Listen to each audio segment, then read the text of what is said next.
جب آپ کہتے ہیں جی پٹرول مہنگا ہو گیا، سوائے وہ ملک جن ملکوں کے اندر تیل نکلتا ہے، سوائے ان ملکوں کے جو امپورٹ کرتے ہیں، پاکستان میں سے سب سے سستا ملک ہے پٹرول میں۔ لیکن میں آج آپ کو کہہ رہا ہوں کہ ہمیں پٹرول بڑھانا پڑے گا، کیونکہ ہم اگر پٹرول نہیں بڑھاتے تو ہمارا خسارہ بڑھتا جا رہا ہے۔ لیکن ابھی بھی ہندوستان سے ذرا صرف مقابلہ کر لیں کہ 250 روپے لیٹر آج ہندوستان میں پٹرول بک رہا ہے اور بنگلہ دیش میں 200 روپے لیٹر۔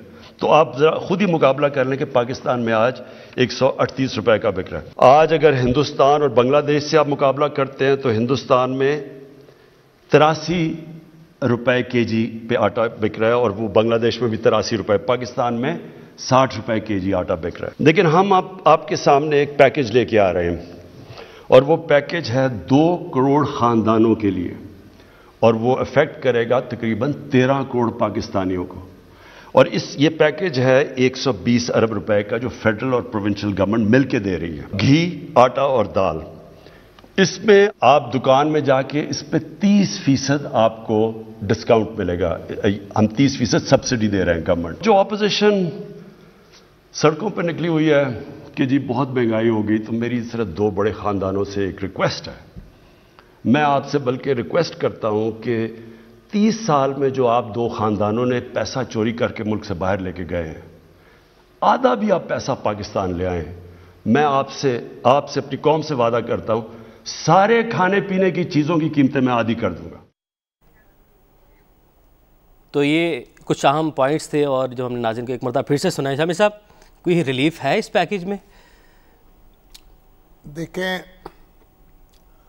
وزیر اعظم کی بات ایک حد تک تو درست ہے، ٹھیک، اس لیے کہ پیٹرول ہمارے ہاں نکلتا نہیں ہے، ٹھیک، گیس اب ہماری کم ہوتی جا رہی ہے، پیٹرول بھی ہم باہر سے منگواتے ہیں، گیس بھی باہر سے منگواتے ہیں، اور تو اور دالیں تک امپورٹ کرتے ہیں۔ بالکل۔ اور گزشتہ کچھ عرصے میں تو یہ ہوا ہے کہ چینی بھی امپورٹ کرنے لگے ہیں، بالکل، گندم بھی امپورٹ کرنے لگے ہیں، تو اور کپاس تو امپورٹ کرتے تھے، وہ بھی ضرورت پوری نہیں کرتی۔ بالکل۔ تو اب وزیر اعظم نے ایک تو یہ کہا ہے کہ پیداوار بڑھ گئی ہے، زرعی جو اشیاء ہیں ان کی، ساتھ ہی انہوں نے کہا ہے کہ یہ جو پیٹرول ہے یہ اس لیے باہر سے منگواتے ہیں ہم، اب بھی پاکستان میں سستا ہے دوسرے ملکوں کے مقابلے میں، لیکن اب اس کی قیمت میں اضافہ کرنا پڑے گا، کیونکہ جو پیٹرول ہے نا، یہ اس قیمت پہ قوم کو نہیں دیا جاتا جس پہ یہ باہر سے خریدا جاتا ہے۔ اس پہ ایک ٹیکس کی بھی بھاری مقدار جو ہے اس پہ ہوتی ہے، یہ حکومت کا ایک آمدنی کا ذریعہ بھی ہے۔ اور یہ صرف پاکستان نہیں، انڈیا میں بھی، بنگلہ دیش میں بھی ٹیکس جو ہے اس پہ لگایا جاتا ہے اور حکومت کی آمدنی اس میں اضافہ کیا جاتا ہے۔ بات یہ ہے کہ یہ جو خان صاحب نے بالکل ایسے گفتگو کی ہے جیسے کوئی پروفیسر صاحب اکنامکس کے یونیورسٹی میں لیکچر دے رہے ہوں، اور بچے ان کی خواہش ہو، تمنا ہو کہ بچے ہاں جی میں سر ہلائیں گے۔ مگر خان صاحب کیونکہ ایک سیاسی لیڈر ہے، اپوزیشن میں بھی رہے ہیں، تو جب وہ اپوزیشن لیڈر تھے اس وقت جب پیٹرول مہنگا ہوتا تھا تو پھر وہ کیا کہتے تھے؟ بالکل۔ پھر وہ اپنی جو اس وقت کی حکومت تھی اس کے کس طرح لتے لیتے تھے؟ بالکل۔ اگر اس وقت انہوں نے یہ قیمتوں کے موازنے کیے ہوتے تو آج لوگ ان کو اس کی داد دیتے۔ بالکل، کہ بھئی ان کے تو جناب پیمانے ایک جیسے ہیں، اپوزیشن میں بھی یہی بات کر رہے تھے، آج بھی یہی بات، حکومت میں بھی یہی بات کر رہے ہیں، لیکن ایسا نہیں ہے۔ اس وقت خان صاحب کہتے تھے، اور وہ تو الفاظ میں دہرانے نہیں چاہتا، کہ جو حکمرانوں کے بارے میں، کہ جب یہ مہنگی ہوتی ہیں چیزیں تو حکمران جو ہیں وہ کس قسم کے ہوتے ہیں؟ بالکل، وہ چور ہوتے ہیں۔ تو اب وہ جو اپنا دفاع پیش کر رہے ہیں، دلائل دے رہے ہیں، اپنا مقدمہ پیش کر رہے ہیں، مقدمہ ان کے دلائل جو ہیں وہ اپنی جگہ ان کی اہمیت ہے، لیکن مسئلہ یہ ہے کہ پاکستان میں گزشتہ جو 3 سال میں اور 4 سال میں آپ کی آمدنیوں میں کمی ہوئی ہے. بالکل ہے سر. بے روزگاری بڑی ہے. وہ کرونا پہ ڈال رہے ہیں یہ سب کچھ. وہ کرونا بھی فیکٹر ہے. اس سے آپ کی 70 سال میں پہلی دفعہ ایک سال ایسا گزرا ہے منفی گروتھ ہوئی ہے. بالکل ہے سر. تو آپ پیچھے کی طرف گئے ہیں. لیکن سر اس منفی گروتھ کو وہ دیگر ممالک کے ساتھ موازنے میں لے جاتے ہیں. پر کیپیٹا انکم ہماری کم ہوئی ہے. بالکل. اور پر کیپیٹا انکم جو ہے یعنی فی کس آمدنی انڈیا کے مقابلے میں بنگلہ دیش کے مقابلے میں ہماری کم ہے. اس لیے ہمارے اوپر مہنگائی کے اثرات زیادہ پڑتے ہیں. پھر دوسری بات یہ ہے کہ ہمارے ہاں پبلک ٹرانسپورٹ بہت کمزور ہے. وگرنہ لوگ پبلک ٹرانسپورٹ سے سفر کریں, سائیکلوں پہ جائیں, کوئی شک نہیں, بسوں پہ جائیں, ٹرینیں چل رہی ہیں ان پہ جائیں. اب یہ گاڑیوں کا بھی جو استعمال بہت زیادہ ہو چکا ہے اور مڈل کلاس جو ہے اس سے افیکٹ ہوتی ہے, ٹرانسپورٹ بڑھ جاتی ہے اور آپ دیکھیے ہر چیز کی قیمت میں اضافہ ہوتا ہے. بالکل. اس میں ایک حد تک کی بات درست ہے لیکن بد انتظامی بھی ہے. پھر سپلائی چین کو مینج کرنا حکومت کی ذمہ داری ہے. طلب میں اور رسد میں توازن قائم کرنا. اب تو یہ حکومت تو کہتی ہے ڈالر جو ہیں ہمارے ایکسپورٹ ہو گئے ہیں یعنی سمگل ہو گئے, افغانستان میں ہو گئے. تو بھائی افغانستان میں سمگل کیسے ہو گئے؟ ڈالر کو کیڑے مکوڑے ہیں جو چلے گئے. آپ نے جو تاریں لگا رکھی ہیں, باڑیں لگا رکھی ہیں, جو دستے کھڑے کر رکھے ہیں مسلح, وہ کیسے ہوا کہ جناب وہ منتقل ہو گئے؟ تو بد نظمی جو ہے اس کا بھی دخل ہے. اور یہ جو ہماری ڈسٹرکٹ ایڈمنسٹریشن ہے وہ اس میں قابو پانے میں ناکام ہے. تو یہ بات بھی ہمیں ماننی پڑے گی. تو اب خان صاحب جو ہیں انہوں نے یہ کہا ہے کہ ہم سبسڈی دیں گے 120 ارب کی, یعنی جو کمتر آمدنی کے لوگ ہیں بالکل ان کو واؤچر دیں گے. وہ 30% کم قیمت پر اشیاء خرید سکیں گے. اب ایک زمانے میں وہ اشیاء کہاں سے خریدیں گے؟ یوٹیلیٹی سٹور سے جا کے خریدیں گے. یوٹیلیٹی سٹور سے خریدیں گے جب جا کے کون آدمی جائے گا؟ ہر محلے میں سٹور کہاں ہے اور کہاں جانا پڑے گا لوگ, اور جا کے کیا کہے گا؟ سبسڈی دے دیں. اتنے پیسے نہیں, واؤچر ان کو الگ سے دیں گے. احساس کارڈ کے تحت ڈیٹا اکٹھا کیا گیا ہمارا, وہ ڈیٹا جو ہے اس کے تحت ان کو واؤچر مل چکے ہوں گے, ڈیٹا ان کے پاس موجود ہے. اس لیے ایک ان خاندانوں کو آئیڈینٹیفائی کریں گے, جس طرح پہلے کیش تقسیم کیا گیا تھا اس طرح سے ان کو سبسڈی دیں گے تاکہ ان کا بوجھ کم ہو جائے. یہ ایک اچھا اقدام ہے. کچھ تو یعنی کچھ کرنا جو ہے نہ کرنے سے بہتر ہے, لیکن عملی طور پر یہ کیسے اس کے اثرات مرتب ہوں گے ہمیں دیکھنا پڑے گا. کس حد تک ممکن بھی ہے یہ ہونا. ایک زمانے میں راشن سسٹم ہوتا تھا. ہمارے ہاں گندم کی پیداوار کم تھی. اچھا. ہمارے ہاں چینی کی پیداوار کم ہوتی تھی. تو پھر راشن کارڈ بنے ہوئے تھے. ٹھیک. ہر گھر راشن ڈیپو ہوتے تھے. ٹھیک. اور وہاں ایک مقررہ قیمت جو حکومت کی ہے اس پر ایک چیز اویلیبل ہوتی تھی. مثلا ایک شخص کو ایک مہینے میں مثلا 1 کلو چینی ملے گی. ٹھیک ہے. تو گھر کے اگر 5 افراد ہیں تو آپ کو 5 کلو چینی مل جائے گی. ٹھیک ہے. اور وہ بازار سے کم قیمت پر ہوگی. ٹھیک. اس طرح آٹا ہے, ایک شخص کو فرض کرے 10 کلو یا 20 کلو ملے گا, اور تاکہ وہ آپ کو اس قیمت پر ملے گا.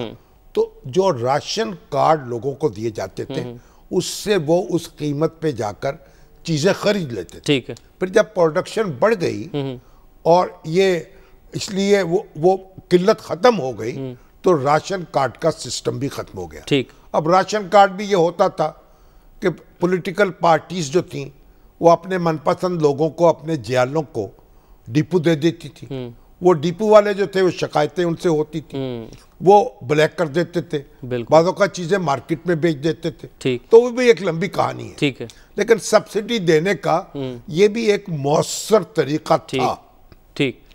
اب خان صاحب نے جو طریقہ اپنایا ہے یہ لوگوں کو آئیڈینٹیفائی کر کے, اس وقت تو نادرا کا ڈیٹا نہیں ہوتا تھا نا, اب ناظرہ کا ڈیٹا ہے، اور اس وقت میرا خیال ہے اس میں کچھ غور کرنے کی ضرورت ہے کہ اس سبسڈی کو زیادہ مؤثر کیا جا سکے. یعنی جو دفاتر میں لوگ کام کر رہے ہیں مختلف اداروں میں، ان اداروں کی انتظامیہ کے ذمے کچھ لگایا جائے بالکل کہ وہ چیزیں اتنی مقدار میں وہاں سے لوگوں کو فراہم ہو جائے.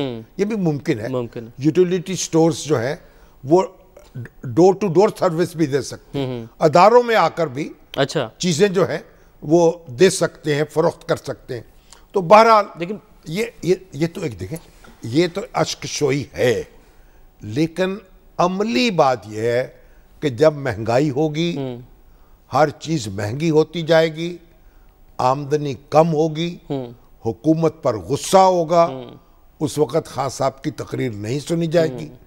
اگر سیاسی آج بھی انہوں نے جب اپنا یہ پورا بیان مکمل کیا، اپنے دلائل دیے، تو ان کو پھر تو چاہیے تھا نا کہ یہ تو ایک قومی مسئلہ ہے نا کہ اپوزیشن اور حکومت اگر ان کے درمیان تعلقات اچھے ہوں تو پھر وہ مل بیٹھ کر منصوبے بناتے ہیں اس بحران کا مقابلہ کیسے کیا جائے. ٹھیک، مگر وہاں تو خان صاحب میں جاتے جاتے انہوں نے کہا کہ اگر یہ زرداری خاندان اور شریف خاندان، دو خاندان جو دولت لوٹ کر باہر لے گئے ہیں، اگر یہ واپس لے آئیں تو وہ چیزیں آدھی قیمت پہ کر دیں گے. ٹھیک، تو وہ دولت خود لے کر آئیں، آپ نے کیا کرنا؟ اگر آپ کی کیا ذمہ داری ہے؟ اگر جو مبینہ طور پر کوئی دولت لوٹ کے لے گیا ہے تو واپس تو نہیں لے کے آئے گا. وہ تو آپ نے لانی، جس کے اسی بیس پہ آپ نے ووٹ لیا ہے. آپ لائیں نا، لاتے کیوں نہیں ہے؟ تو بات یہ ایک بات. دوسری بات یہ کہ یہ کتنے پیسے ہیں آپ نے، یہ سارا جو ہے آپ نے جو ہنگامہ مچا رکھا ہے، وہ جو شریف خاندان کے فلیٹس ہیں وہ 9 کروڑ روپے کی مالیت ہے ساری ان کی. پھر ان کے بچے باہر کام کر رہے ہیں، وہی ان کا بزنس ہے. جب بھٹو صاحب نے ٹیک اوور کر لی انڈسٹری تو وہ باہر چلے گئے، کاروبار باہر کرتے رہے. میاں شریف صاحب باہر چلے گئے. اب زرداری صاحب کا جو کاروبار ہے، اگر کوئی باہر ہے اس کو انرتھ کرے. تو بھائی بات یہ ہے، نتیجہ کیا نکلا کہ انہوں نے بڑے معقولیت سے گفتگو کرتے کرتے، اپنا مقدمہ لڑتے لڑتے، اپنے حق میں دلائل دیتے دیتے، بڑے ایک اچھے وکیل کی طرح وہ مقدمہ، وہ انہوں نے ایک دودھ کے اندر مینگنی ڈال دی. اچھا، نتیجہ یہ ہے کہ اب جب آپ سیاست اس طرح کریں گے تو پھر آپ کو کوئی آپ کے ساتھ رعایت نہیں کرے گا. بالکل. تو مریم اورنگزیب جو ہے وہ پھر میدان میں نکل آئی. انہوں نے کہا پیکج تو ایک ہی لوگوں کو مل سکتا ہے، آپ کا استعفیٰ، کہ آپ لوگوں کو ریلیف دیں اور گھر جائیں، آپ استعفیٰ دیں اور گھر چلے جائیں. تو بات یہ ہے دوسرے ملکوں میں بھی جو کرائسس آتے ہیں ان کا مقابلہ ایک قومی قوت ارادی سے کیا جاتا ہے. بالکل. بھئی معاشی ماہرین ہیں، سیاسی رہنما ہیں، اکٹھے بیٹھتے ہیں، تدبیر کرتے ہیں، منصوبے بناتے ہیں، لوگوں کو حوصلہ دیتے ہیں، لوگوں کو ایک دوسرے کو دھکے نہیں دیتے. بالکل. ایک دوسرے کو گالی نہیں دیتے. ایک تو وزیر اعظم دن رات مدینے کی ریاست کرتے. کیا مدینے کی ریاست میں یہ الفاظ استعمال ہوتے تھے؟ مدینے کی ریاست میں اس طرح لوگوں پر تنقید ہوتی تھی؟ مدینے کی ریاست میں تو یہ حکم تھا کہ بتوں کو برا مت کہو، وہ تمہارے جواب میں خدا کو برا کہیں گے. بالکل. تو آپ تو غیر مسلموں سے وہ سلوک نہیں کیا جاتا جو مسلمانوں کے ساتھ کر رہے ہیں. اس لیے یہ تو پھر اب پالیٹکس ہے. مہنگائی ہوگی، چیزیں جو ہیں لوگوں کی بوجھ پہ بار پڑے گا، لوگ احتجاج کریں گے، چیخیں گے، بازاروں میں نکلیں گے اور بددعائیں دیں گے، ہاتھ اٹھائیں گے اور کوسنے دیں گے، اور آپ کو یہ سب سننے پڑیں گے. یہ تو پھر آپ باتوں سے تو ہاتھ رکھنے سے کہیں درد جگر جاتا ہے؟ نہیں جی، ہاتھ رکھنے سے نہیں درد جگر جاتا ہے. ہاتھ رکھنے سے کام نہیں چلے گا. بالکل ایسے ہی. یہ تو ہاتھ پر کچھ رکھنے سے کام چلے گا.